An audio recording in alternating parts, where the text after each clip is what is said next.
Hello and welcome once again to Cheap Shot Entertainment. We are aiming to delete the need for you to watch WWE Fastlane and just watch this video here, because we're going to go through everything that happened at WWE Fastlane and our new interactive announce table does its job by the magic and power of the computer, of course. Where else would it come from? Anyway, it's Fastlane. It took place on the 10th of the 3rd, that's 10th of March 2019, and it came from the Quicken Loans Arena in, hello Cleveland, you think he's doing the worm, Ohio. There we go. Just got to get those references out there. Anyway, very reasonable start time over here in the UK as well. At 11 PM precisely, the pay-per-view started. Like 2 hours before it usually does on the network. So that was very much appreciated, WWE. So if you're watching this, and we hope you are, click the subscribe button and like the video.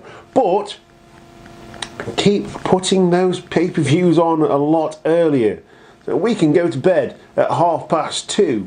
That is fantastic, in my opinion. Great decision to be more encompassing of the UK fans and other fans as well. I'm sure it's not just us that have to suffer with that time difference. Anyway, so yeah, it was...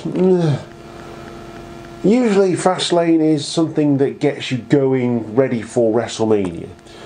This was about 50-50 in what it did. So, Fastlane, some things it did well, other things were a little bit...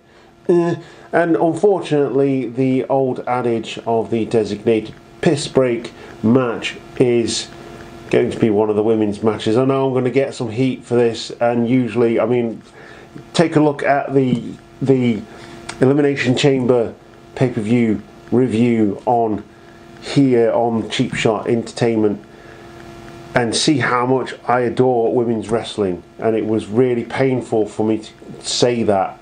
The women's match, one of the women's matches, was the designated piss break match, and it's going to make a return on this video, so join us for everything that happened at Fastlane 2019 on the road to WrestleMania 35, and we're going to be watching that, so join us then as well. But in the meantime, let's get on with the show. So the first match of the night, not counting the pre-show, there was a tag team match on the pre-show. So the card's been changed a little bit, because it was Andrade versus Rey Mysterio in the one-on-one match. They would come into the US title match, which would take place later on in the night. But the tag team match was the New Day versus Nakamura and Rusev on the pre-show. And from what we saw, because we only found out that the show started at 11, so the pre-show started at 10, and we had plans to go over at 10, like watch something else and then be ready for the show starting at 12, but it started earlier. But from what we saw of that match, it was really, really good. Your winners are the New Day on the pre-show match, and this has just blown, this pay-per-view has just blown the prediction league right out of the water.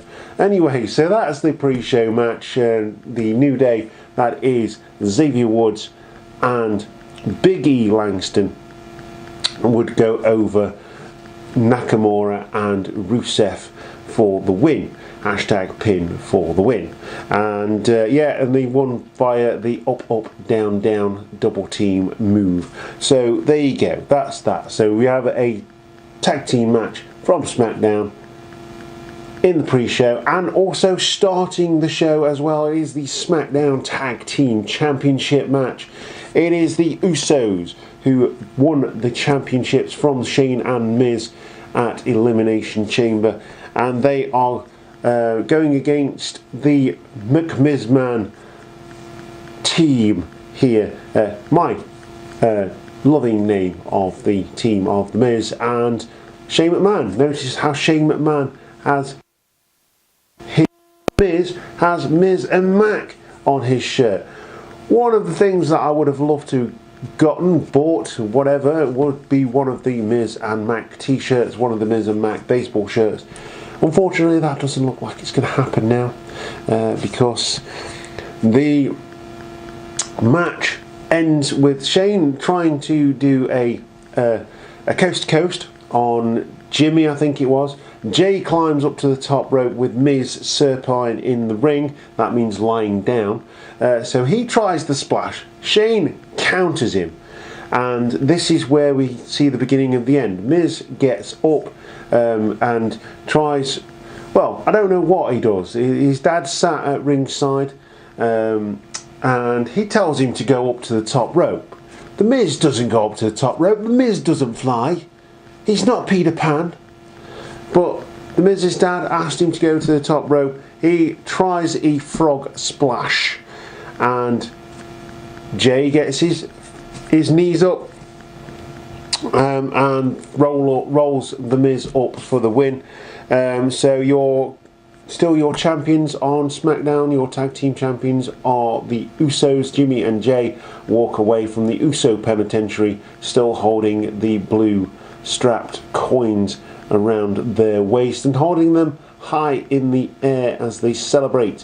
As the Miz and Shane O'Mac are leaving, they give Miz's dad a high five and the Miz walks off in front of Shane. Shane attacks the Miz, and this is the point where I went, ah, dude! Unfortunately, obviously, it's quite late, and well, Woody's got a young son who'd just gone to sleep at the time, but I don't usually shout at things like that. But wow, yeah, it was about time they turned Shane O'Mac into a heel, attacking the Miz and splitting up the team. And he attacks Mr. Miz as well to further his heel turn. I'm sure they'll be asking for answers on SmackDown this coming week from Shane McMahon. But your winners are the Usos, and Jay rolls up the Miz for the win. So the second match is yet another SmackDown Championship match. It is for the SmackDown Women's Championship. It is Asuka versus Mandy Rose. I mean, I like Mandy Rose. I mean, she is the goddess and all of that, but I think she beat Asuka once and she got a title shot. Not quite sure about that one, but yeah, this is what I was talking about in the introduction part of the video. It is the designated piss break match, and you'll see that banner scrolling down here right now. Sorry ladies, but you didn't put on a good show. This is what I say, it was about 50-50. The first match was decent, the pre-show match, what we saw was decent, and this is where it fell down a little bit for SmackDown. So Asuka wins via pin. So I had submission for this one, but and Sonya Deville, of course, was out with Mandy Rose at ringside. So what happened is that Sonya Deville was looking for something under the ring. She put the apron skirt on the ring. As Mandy Rose was going for a running move, she hit the ropes, slipped on the ring apron, and that's when she fell over. She got disorientated, she got hit by a fade to colour by Asuka, basically a fade to black spinning back kick, and smack bang to the jaw. Mandy Rose goes down. Asuka gets the 1, 2 and the 3, and she is still your SmackDown Women's Champion. Yeah, it was a thing. Yeah, there's not much I can say about that match. It just, yeah, unfortunately, it's gone back to the old tropes of the women having the designated piss break match. Pains me to say it, especially for Asuka, because she's awesome, and Mandy Rose, you know, I'd like to be part of that sandwich. But that's that. It is an opinion. It is just my opinion. If you have a different opinion, put it in the comments section down below. I expect to get some heat for this, but it wasn't a good match. It wasn't built up enough. The crowd weren't into it. And I alluded to this on a previous video.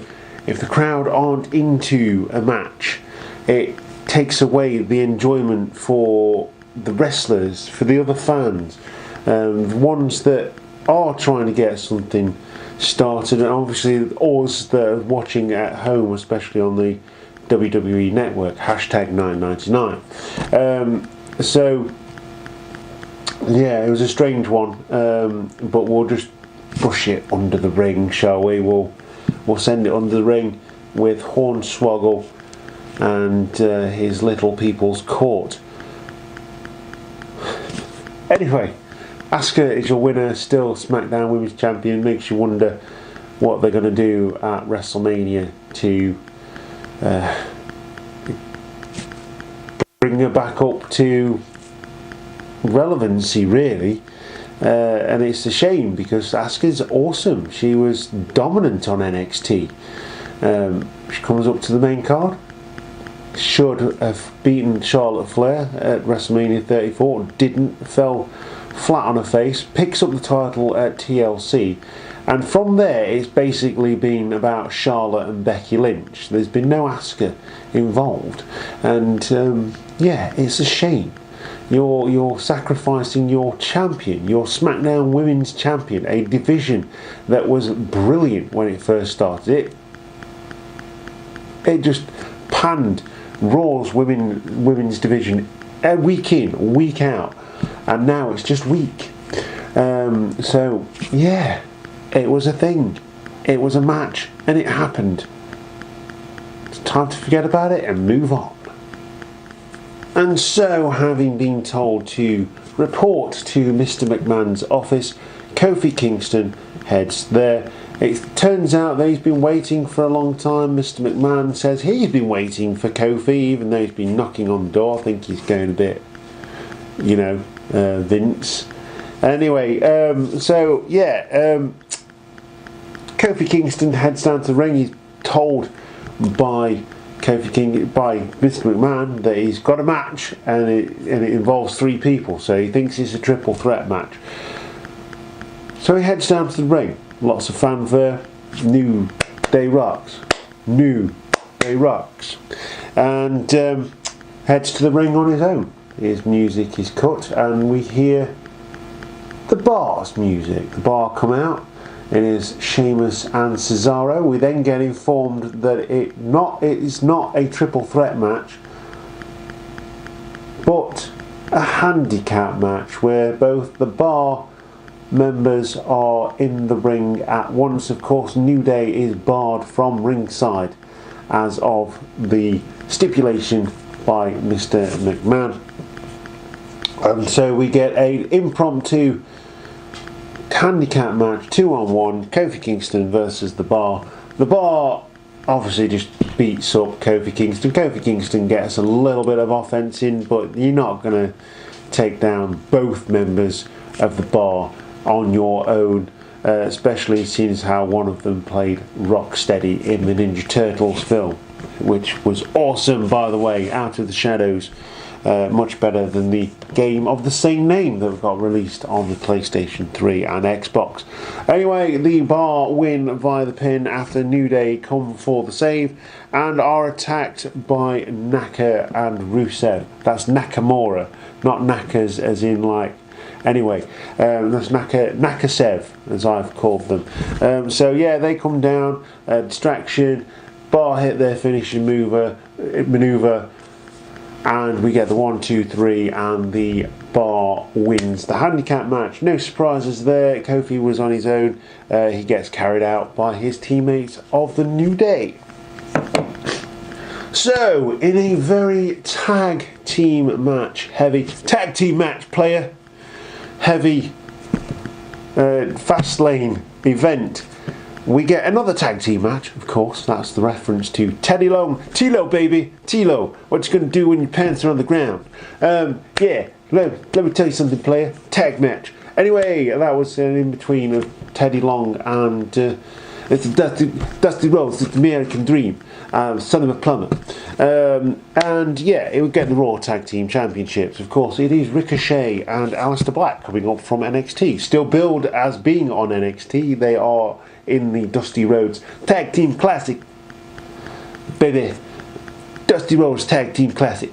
I still haven't watched any of the matches yet, but I'm going to, and that is what I'm planning on doing after doing that really bad impression of the American Dream. Anyway, yeah, it's Ruble as well, as Rude and Gable versus the Revival. My pick for this match was the Revival to retain. I can't see Aleister Black and Ricochet taking the Tag Team Championships back with them to NXT, and I think Ruble's had their day with things in the works for a Bobby Roode heel turn, which I think has happened, and a singles run. They have big plans for him. And I don't know what they're going to do with Chad Gable. They seem dead set on putting him in tag teams. But yeah, that's just the life of Chad Gable, isn't it? He's ready, willing and Gable all the time. But they keep putting him in tag teams. Give him a singles run. My goodness. Anyway, the match finishes as the champions retain their titles by hitting the Shatter Machine on Chad Gable. The unfortunate Chad Gable still makes Ricochet and Aleister Black look relevant, but it does take out the team of Ruble. And excuse me. So yeah, they become less relevant now, and they used to be the Raw Tag Team Champions. But at least they're doing something with the Revival. We say yeah to that. No flips, just thumbs up, baby. Thumbs up. Anyway, yeah, so the Revival retain their championships by deleting Ruble and Aleister Black and Ricochet. With Ricochet and Aleister Black not involved in the pin, they get attacked by Rude, and they come back and hit all of their finishing moves on all four of the other members of this match, standing tall in the ring, showing that they are very much ready and willing and ready to go. You thought I was going to say Gable, I didn't, haha. So there you go, and we're going to move on to the next match. And we move on to the next match, which is the impromptu US Championship match. It is a fatal four-way match. Newly crowned US Champion Samoa Joe defends his title against Andrade, Mysterio and R-Truth, the former champion. Incidentally, I was saying that to Woody, that they finally sort of pulled the trigger on R-Truth. Yeah, he's a bit of a doofus. He's playing the doofus role really well. You know, and he's saying like his hero is John Cena and he's doing the 5-knuckle shuffle and all that kind of stuff. But he gets to hang around with Carmella, that's got to be a good thing. We're finally seeing what he can actually do. He was quite an accomplished wrestler when he came back to WWE. And they started him off really well. He had that awful feud with John Cena at Capital Carnage, where they had the fake Barack Obama in the crowd. Come on, WWE, we knew it wasn't Barack Obama. You can't fool us, you know. Anyway, and yeah, so it's a fatal four-way match. The odds are stacked against Samoa Joe in his first title match, but was there any real doubt that Samoa Joe would come out on top with this one? Like I say, the booking in this pay-per-view has just blown the prediction league out of the water. A couple of matches that that weren't on the card, so we can't score from them. But yeah, Joe hits the Coquina clutch after a very, very good match, actually. I really like this match. Andrade and Mysterio are always good together, doing the flying parts. I like to say R-Truth was given quite a lot of ring time as well. and obviously Joe going over all three of them makes him look like the monster he should be in the WWE. Joe retains his championship, hitting the coquina clutch on Rey Mysterio, who passes out. A technical knockout. Joe is still the champion, and we get to hear bom bom bom bom bom Joe, Joe, Joe, as he walks out of the ring, triumphant in his title defense of the United States Championship. Your winner and still champion is Samoa Joe. So the next match is yet another tag team match, player. It is the first defense of the women's tag team championship. It is Bayley and Sasha Banks, the Boss and Hug Connection, versus, I've called them Samoan stereotypes. Ben knows their actual name. They're just hard-hitting Samoan ladies. I'm surprised they haven't given them grass skirts and tooth necklaces based on what we know about Samoans. Of course, if you are a wrestling fan, and yeah, it's funny, but obviously it's Nia Jax. Incidentally, Nia Jax's ring attire is a little bit risque. I always had a laugh about the Battle Royal trophy last year looking like ovaries. Incidentally, Nia Jax felt it necessary to have her ring attire also look like ovaries. Huh? Anyway, yeah, so the Samoan stereotypes are hard-hitting. They isolate Sasha Banks nice and early into the match. Of course, it doesn't take long for the Boss and Hug Connection to get their win. They take out the Samoan stereotypes. They take out Nia Jax and Tamina. Who's Tamina? Take out both of them. Sasha jumps at them. Bayley jumps at them.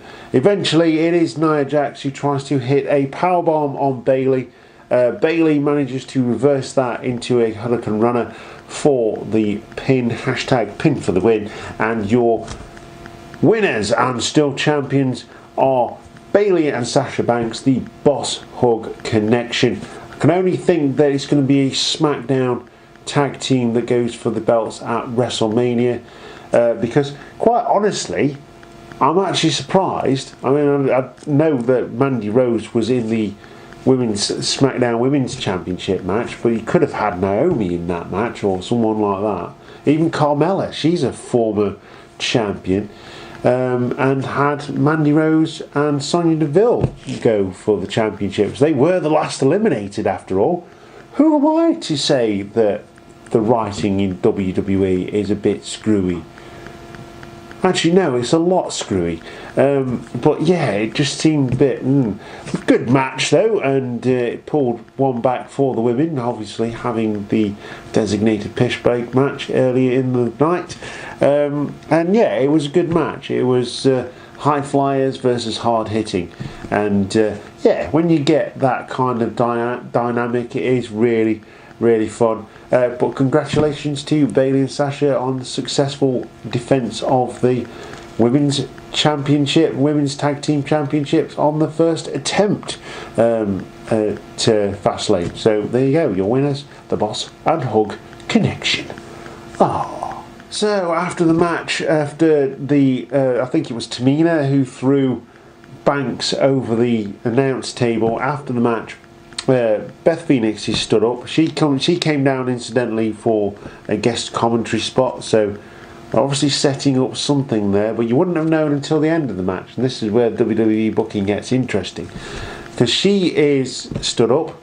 Tamina gets in her face. I'm not quite sure what the connection is there, and you know, she gets a bit angry and gives Tamina a forearm. That's when Nia Jax and her ovary laden ring attire comes and attacks Beth Phoenix.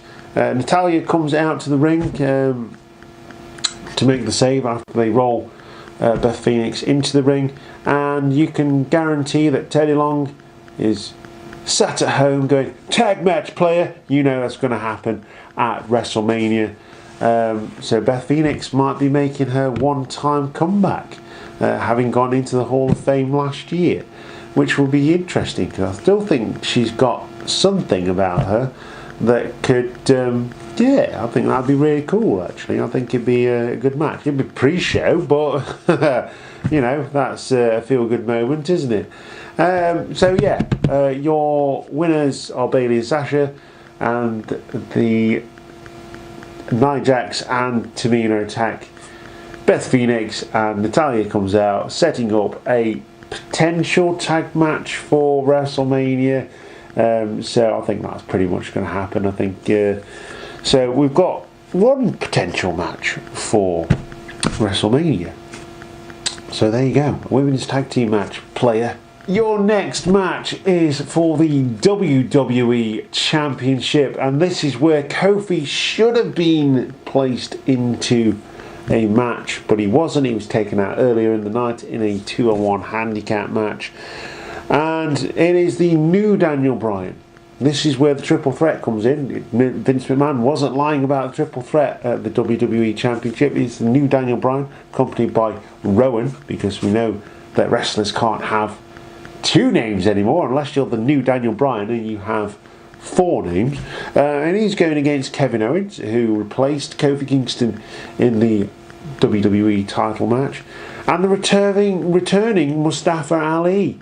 So unfortunately, because the people wanted to see Kofi Kingston, Mustafa Ali didn't get much of fanfare when he came out of the curtain, which is a shame because Mustafa Ali has worked his bloody pants off trying to get to where he is at the moment.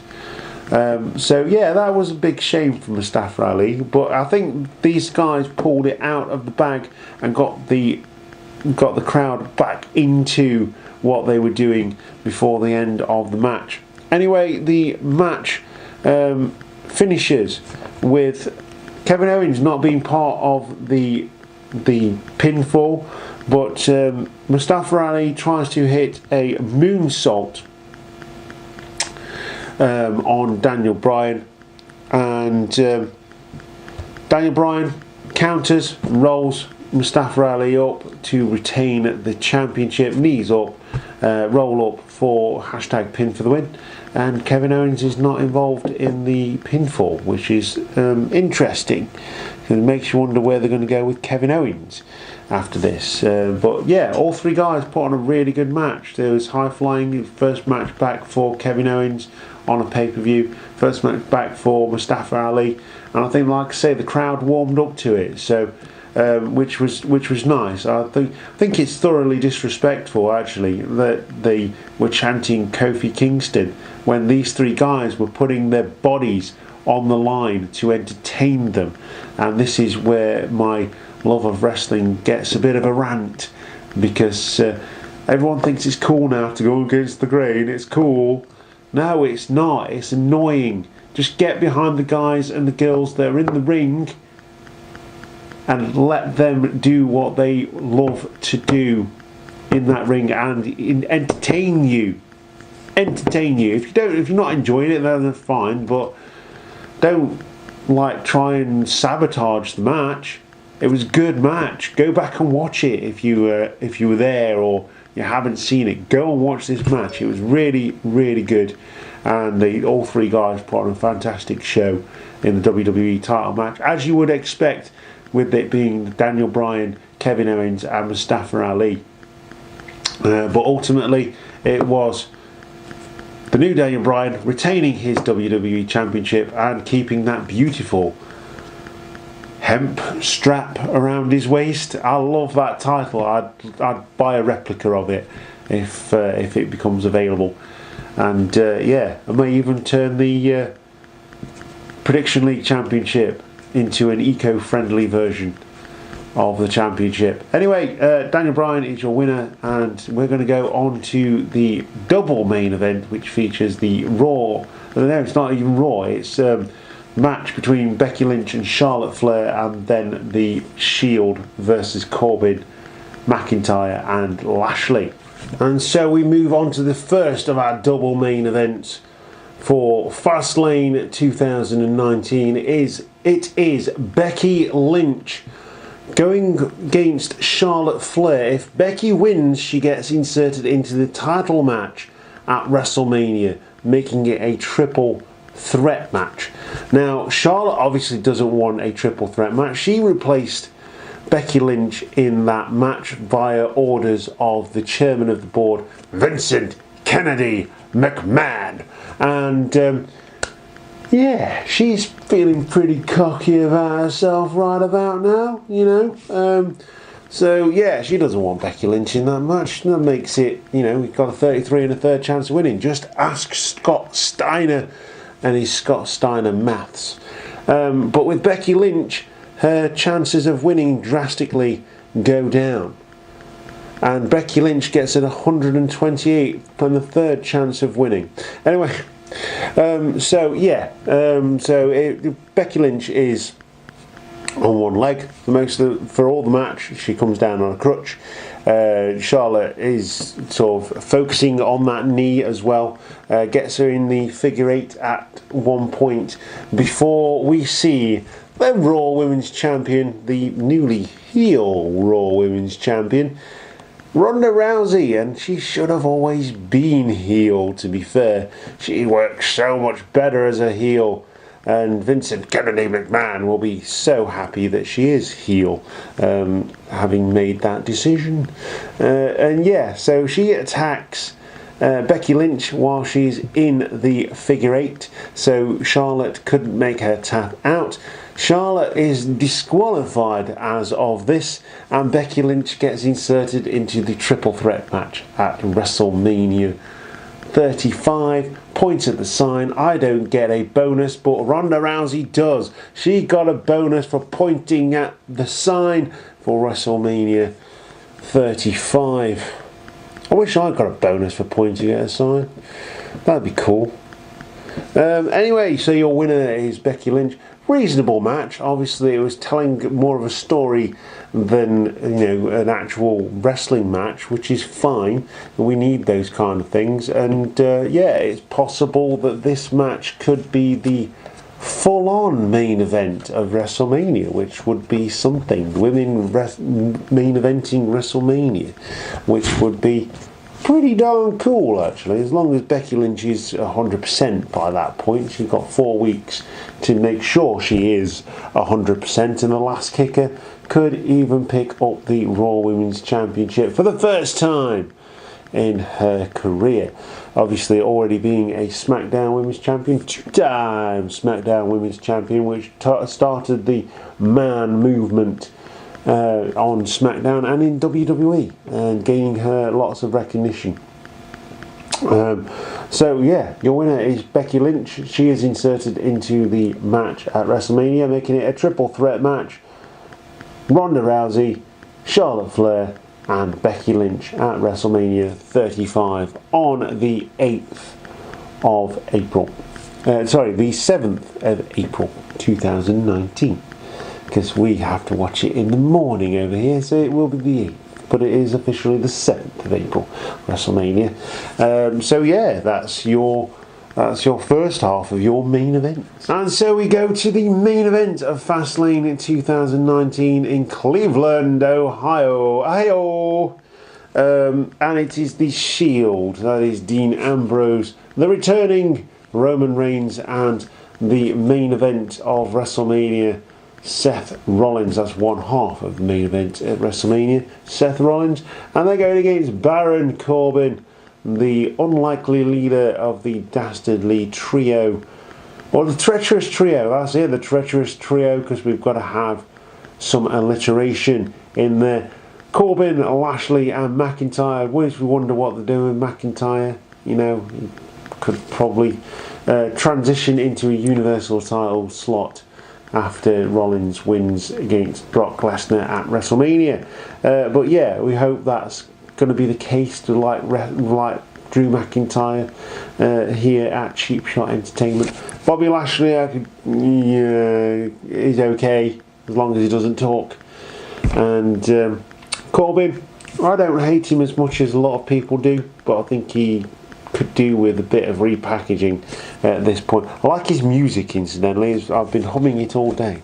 Anyway, after a very turbulent match, as you can expect from the Shield, I had Roman Reigns to turn heel on the Shield. He's the only one that hasn't done it. The odds were 33 and a third. You know, I'd take those odds. If it was the Grand National, I'd take those odds. But it didn't happen. And yeah, after a turbulent match, Seth Rollins jumping off the barricade, Dean Ambrose and Baron and Lashley and McIntyre and Seth Rollins fighting outside the ring nearly taking out the timekeepers, going into the area where they do the pre-show and things like that. The kickoff show, sorry. Can't call it a pre-show. Don't call it a pre-show, Travis. So yeah, very turbulent as you can expect from a Shield match, very standard. But the match finishes with Corbin isolated in the ring. The Shield do what they do, climb on 3 different aprons of the ring, beat him down, triple powerbomb in the centre of the ring, and your winners are the Shield. Dean Ambrose getting the pin on Baron Corbin. It was now that I thought he might turn, getting the win on the triumphant return, and might turn heel, maybe, but it didn't happen. We get the hug in the middle of the ring. The failed attempt at turning Dean Ambrose heel has completely failed, so it makes you wonder if he is staying or whether he's going, what they're going to do with him next, because this was billed as the last time that the Shield would reunite, obviously until the next time they're going to reunite, probably in 10 years, just like D-Generation X did in 2006. Although the D-Generation X in 2006 was pretty darn awesome. Pretty darn awesome, especially when they did the impression of the McMahons. That was hilarious. Anyway, your winners, the returning Shield, and they go over Baron Corbin, Drew McIntyre and Bobby Lashley in the main event. Incidentally, I've picked up 2 bonus points because I got the first match and the last match absolutely spot on. So that's good for me in the Prediction League Championship in my quest to pick up that big sheet of gold for the first time. And so that is everything that happened during the pay-per-view known as WWE Fastlane. The Fastlane to WrestleMania took place on the 10th of March 2019, and it was in Cleveland, Ohio at the Cash Out Loans Arena. Hold on.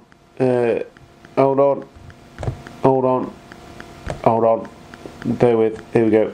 Quicken Loans Arena in Cleveland, Ohio. Just because I had to get that in again. Anyway, yeah, it was a 50-50 show. Highlights. The WWE Championship match was really good. The pre-show match was really good, and the SmackDown Tag Team match was really good. Lowlights. Obviously, the SmackDown Women's Championship match. There's no way of saving that one. Unfortunately, it was the designated piss break match right here on Cheap Shot Entertainment, which is sad. A wrestling award yesterday in the wrestling school that she goes to. Heard it right here first. Fighting with My Family 2 comes out in probably what would be 2030 at this point in time, considering my niece is only 11. So yeah, there you go. So you've heard it here first, right here on Cheap Shot Entertainment. And yeah, I consider myself, you know, I could be in that film, maybe cast someone really cool, like I don't know actually. Even the cast as me. Answers in the comment section down below. Be nice, but you can put your comments in the comments section down below. Anyway, hit a triple power bomb on that subscription button and a 6:30 splash on that notification bell to know when we upload new videos. We got the Prediction League, we've got the Wrestling Friends review, and we've got a couple more reviews to do from this weekend. We've got more things happening in March, and of course the big one, WrestleMania, where we're going to predict and review both the TakeOver event on the Saturday and of course the big one, the 7 hours plus of WrestleMania. Incidentally, I heard that the pre-show had already started straight after Fastlane had finished for WrestleMania. It's only 3 weeks long as a pre-show, which is pretty good for WrestleMania, to be fair. It gives The Undertaker enough time to get down to the ring if he's going to appear.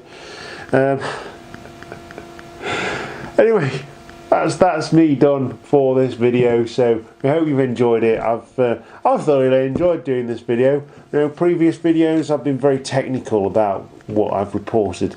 This one I've just sort of talked, and I've really enjoyed it. So let me know if the new format is better.